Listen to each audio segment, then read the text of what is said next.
그러면 이제 형사소송법을 우리가 이제 그렇게 공부하는 걸로 하고요. 자, 이제 형사 절차가 이제 이렇게 돼 있어요. 이제 지금 하신 걸 다시 잊어버리고 우리가 한번 이렇게 생각을 해봅시다. 어떤 사회 범죄가 발생하고 그 범죄에 대해서 어떠한 이제 처벌을 하기 위해서는 누가 범죄를 저질렀는지 이런 것을 확인을 해야 되는 것인데 그게 형사 절차이잖아요. 그런 절차인데 그거를 하는 방법에는 여러 가지를 생각할 수 있어요. 여러분 옛날에 그 포청천이라는 사람 혹시 아세요? 포청천이라는 사람은 그 송나라 때 아주 유명한 판관이라고 해요. 굉장히 유명한 판관인데 그 사람은 거의 그 정의의 사도이죠. 주로 제가 기억하기에 뭐 권력층이 뭐 살인을 저지르거나 나쁜 짓을 했고 그것을 좀 다른 사람에게 전가를 했을 때 모든 사람들은 그 권력층이 무죄라고 생각을 하지만 포청천 혼자 그것이 권력층이 문제가 있다고 생각하고 수사를 하고 조사를 하고 그것을 이제 진실을 밝혀내서 그 사람을 법정에 세우고 재판을 하고 또 처형까지 하는 용작도 뭐 개작도 이런 거 있었잖아요. 처형까지 하는 그러한 아주 유명한 판관이었어요. 그 사람의 능력은 제가 뭐 기억에 하나 어떤 기억이 나냐면 본 기억이 있는데 그 살인 사건인데 사람이 죽었어요. 사람이 죽었고 증거가 없는 거예요. 포청천이 어떤 범인을 잡아야 되는데 이 증거가 없는 거예요. 그래서 어떤 일을 하냐면 포청천이 저승에 갔어요. 저승에 가서 죽은 사람을 만나봐요. 죽은 사람한테 만나서 누가 죽였느냐 이렇게 물어보고 그럼 죽은 사람이 누가 죽였다 이렇게 얘기를 해가지고 돌아와서 그 사람을 잡아다가 문초를 하니까 과연 그 사람이 죽인 걸로 이렇게 자백을 하게 되는 그러한 이제 능력을 갖고 있는 것이 포청천이죠. 그래서 우리가 만약에 재판하는 사람이 이렇게 포청천과 같은 저승을 넘나들 수 있는 능력이 있거나 또는 신과 같은 존재라면 그분한테 모든 재판을 맡기는 것이 가장 합리적으로 잘 재판하겠죠. 모든 것을 다 알고 계시니까 그분이 재판하는 것이 옳을 거예요. 그러니까 종교적인 재판은 다 신에게 이제 부탁을 드리는 것이죠. 그런데 여러분, 저도 옛날에 재판을 해봤지만 제가 저승에 갔다 올 능력이 있을 것 같아요? 없을 것 같아요? 있을 것 같아요? 말씀해 보세요. 있을 것 같아요? 없을 것 같아요? 그럴 리가요지. 그럴 리가요예요. 그러면 저는 그렇다고 하더라도 그러면 우리 지금 현재 모든 법관 중에 최고이신 대법원장님은 그 정도 능력이 있으실까? 역시 그럴 리가요죠. 뭐 제가 갔다 오셨는지 여쭤보지는 않았지만 하여튼 그렇게 능력이 있는 사람은 인간이나 없을 거예요. 그러면 판사님들도 다 인간인데 그 양반들한테 포청천과 같은 능력을 기대해서 모든 것을 다 알아서 재판을 하시오 라고 얘기를 했다가는 엄청난 혼란이 빠지겠죠. 잘못된 재판을 많이 할 거예요. 아무런 절차도 없이 그냥 봐서 뭐 범인같이 생긴 사람을 잡아놓고 이렇게 할 수도 있는 거예요. 그래서 인류가 어떤 생각을 하게 됐냐면 만약에 사람이 다 포청천이나 신과 같은 능력이 있다면야 그 양반한테 알아서 재판하라고 다 맡기면 되겠지만 그렇지 않은 것이 현실이니까 그러면 누가 범인인지를 잡아내고 누가 범인인지를 확정하고 하는 그러한 절차를 누가 해도 어떤 사람이 해도 합리적인 결론이 나올 수 있는 어떠한 제도, 어떠한 시스템을 만들어 보자 하는데 우리 인류의 지혜가 모아진 것이죠. 그래서 제도가 만들어진 것이 바로 형사소송법이다라고 보시면 되시겠어요. 즉 종래 그것도 이제 우리가 인치에서부터 제도에 의한 다스림, 또 법치 이런 쪽으로 가는 것이고 그 과정의 하나가 형사소송법이다라고 보시면 되시겠어요.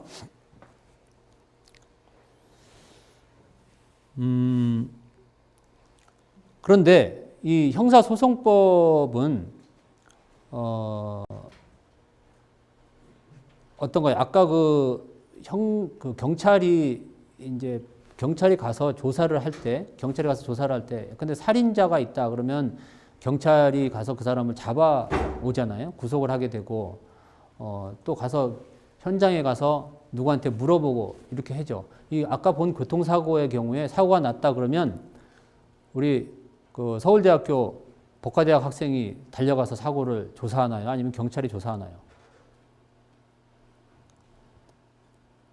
경찰이 조사하겠죠, 당연히. 법과대학 학생이 가면 뭐라 그래요? 학생 저리 가, 오지 마. 이렇게 얘기하죠.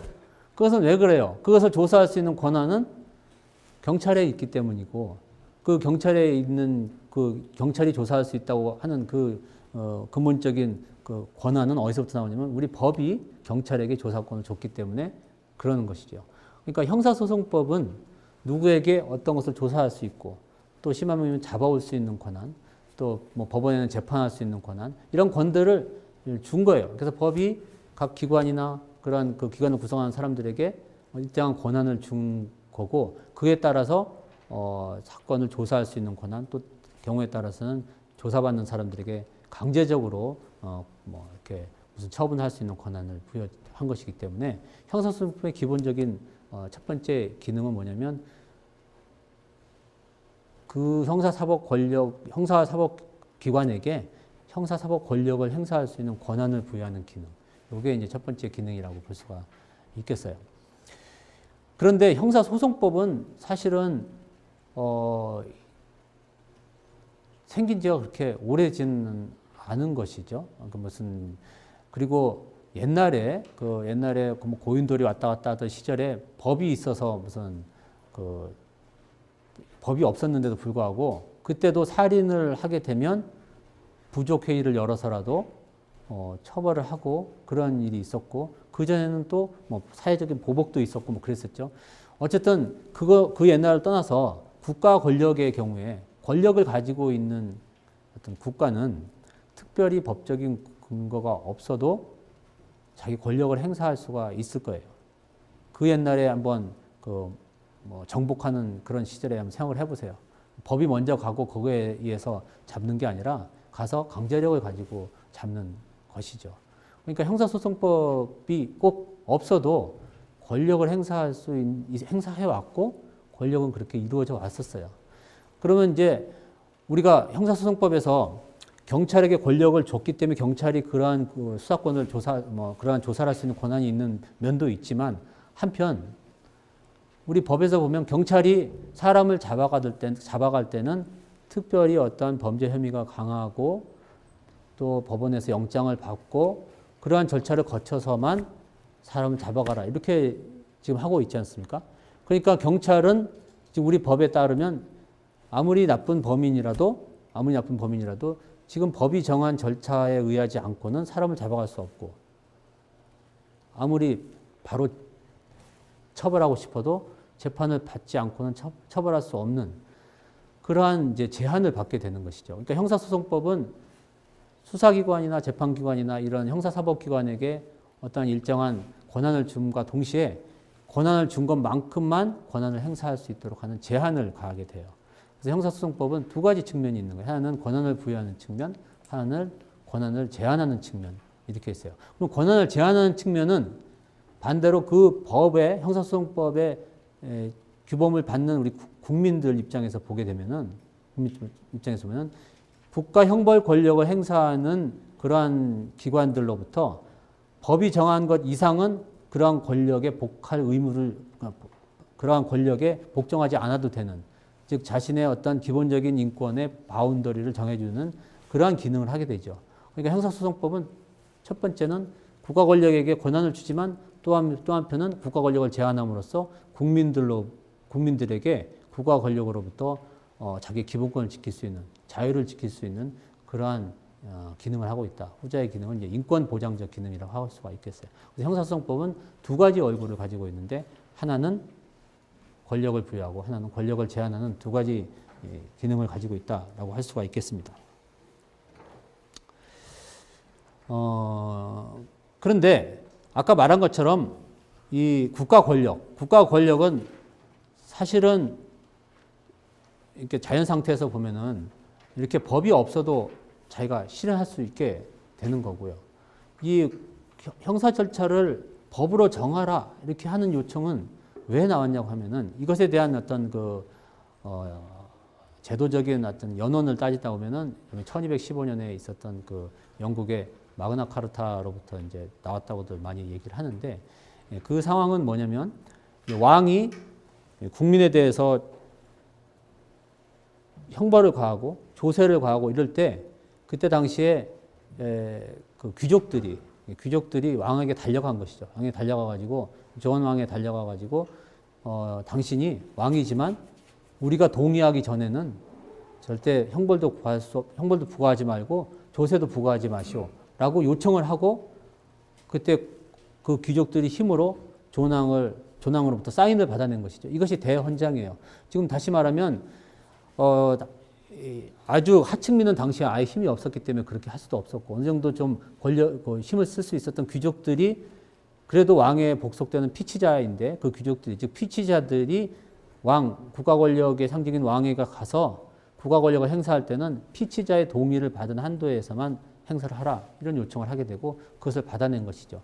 그래서 이 형사법적으로 보면 형벌을 가할 때 반드시 형벌을 부과받는 국민들이 동의를 한 경우에만 형벌을 부과할 수 있다, 이런 요청을 하게 되고, 거기서부터 그 국민들의 동의가 오늘날에는 어떤 형태로 나타나냐면, 국민들이 워낙 많으니까 직접적으로 동의할 수 있는 방법이 좀 어렵잖아요. 그러니까 국민들의 대표가 모인 국회에서 만든 법률로 동의를 한 한도에서만 형벌을 부과하라라는 요청이 생기게 되고, 이게 실체법적으로 따지면 우리가 형법에서 배웠던 죄형 법정주의로 나타나는데, 이것이 다시 절차법적으로 오게 되면 형사 절차 법정주의로 오게 되는 것이죠. 형사 절차를 법률로 정해야 된다라고 하는 형사 절차 법정주의로 오게 돼요.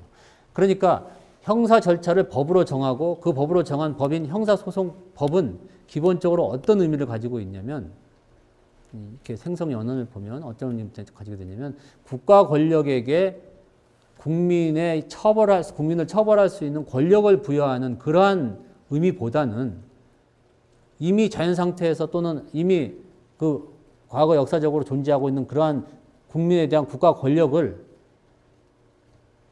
권력으로부터 국민이 자신의 기본권을 보장하기 위한, 그런 걸 보호하기 위한 수단으로서 만들어진 것이다, 이렇게 볼 수 있어요. 형사소송법은. 그러니까 형사소송법의 기본 핵심은 뭐냐면, 아까 말한 두 가지 기능 중에서 인권을 보장하는 측면, 이것이 형사소송법의 기본 핵심이다라고 볼 수가 있어요. 형사소송법의 기본적인 의미이고 기본적인 기능이에요.